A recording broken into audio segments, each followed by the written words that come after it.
সবাইকে প্রণাম, আমার ভালোবাসা।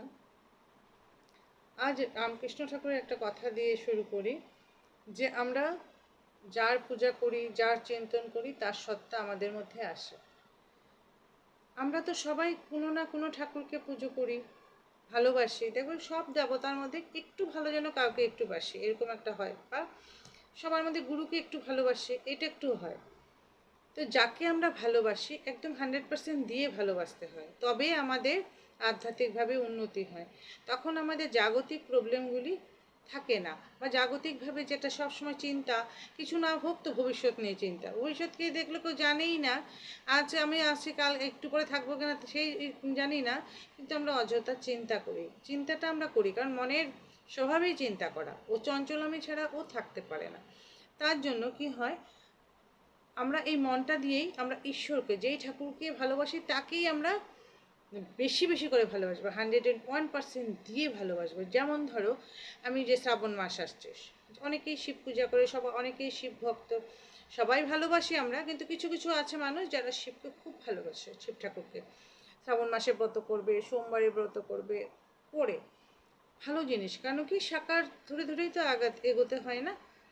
তো এই যে শিব ঠাকুরকে যদি পুজো করি, একদম 100% দিয়ে ভালোবেসে পূজা করতে হয়। শিব ঠাকুরকে আমি দই দিয়ে স্নান করালাম না, ও দুধ দিয়ে করালাম, সেটা যতটা না জরুরি, কতটা ভালোবেসে করছি সেটা বেশি জরুরি। একদম এমনভাবে ভালোবাসবো যে যেন উনি আমার জীবনের একমাত্র ধ্রুবতারা। যেই ঠাকুরকে ভাবায়, গুরুকেও যদি ভালো লাগে ওরকমই, উনি আমার জীবনের ধ্রুবতারা, এমনভাবে ভালোবাসবো। তবে কি হয়, যখন আমি শিব ঠাকুরের চিন্তন করব সারাদিন, শিব ঠাকুরের মনন করব, শিব ঠাকুরের গান শুনবো, শিব ঠাকুরের বই পড়বো, তখন কি হবে, আমার মনটা তখন আধ্যাত্মিক দিকে আস্তে আস্তে এগোতে থাকবে। তখন আমার শিবের প্রতি একটা অগাধ বিশ্বাস আর ভক্তি আর শ্রদ্ধা আরও বেশি বেশি বাড়বে। আর বিশ্বাস আর শ্রদ্ধা আর ভক্তি যদি বাড়ে, তবে তো আর কথাই নাই। তবে তার জীবন মানে ভক্তির রস, একদম মানে ভক্তির রসে সেই ভক্ত চুবে থাকবে। তখন তার জগতের অন্য কিছু তাকে ব্যথা দিতে পারে না। তখন শিব ঠাকুরই তাকে কোলে নিয়ে রাখবে, তাই আমার ভক্ত।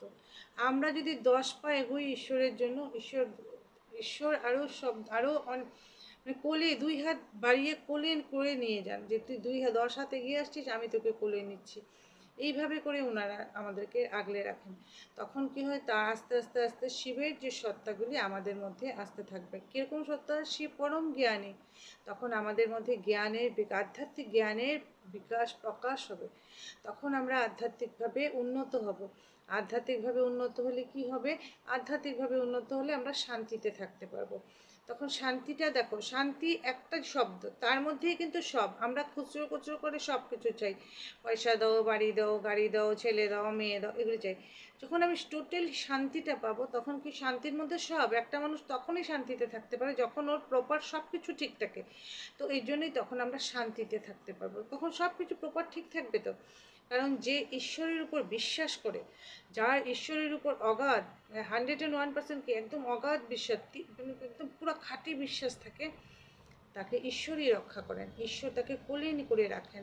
আমরা তো তারই সন্তান না, তখন কোলে সবাইকেই কোলে রাখেন। দেখো, একটা বাড়িতে ধরো 4টা ছেলে মেয়ে আছে, সবাইকেই মা ভালোবাসে, কিন্তু যেই ছেলেটা বা যেই মেয়েটা মার খবর রাখে, মা তুমি ভালো আছো, মা তোমার শরীরটা খারাপ না তো, তাকে একটু মা বেশি কেয়ার করেন না, ঠিক সেরকমই তখন ঈশ্বর আমাদেরকে কোলে করে রাখেন। এর জন্য যেই ঠাকুরকে আমরা পূজা করি না কেন, একদম 100% ভালোবাসা দিয়েই পূজা করতে হয়। কারণ দেখো, শিব ঠাকুরকে দুধ দিলাম না, দই দিলাম না, বেলপাতা দিলাম, এটা যতটা না নেসেসারি, তাকে কতটা ভক্তি ভরে ভালোবাসার সহিত তাকে আমি পুজো করছি, সেইটাই বেশি জরুরি। তা আমরা যখন এইভাবে চলবো, তখন আমাদের ভিতরে জ্ঞানের প্রকাশ হবে, আর তখনই আমরা আধ্যাত্মিকভাবে মানে শক্তিশালী হয়ে উঠবো। এর জন্যই যার পূজা করা হয় তাকে ভালোবেসে করলে, তখন তার সত্তাগুলি, বা যে গুরুকেও যদি ভালোবাসি, তাকে যদি 100% দিয়ে ভালোবাসি, তখন তার সত্তাগুলি আমাদের মধ্যে আসে। আজ আমি কথা এখানেই রাখলাম, আমার ইষ্টগুরুকে প্রণাম করে আজকের কথা এখানেই রাখলাম।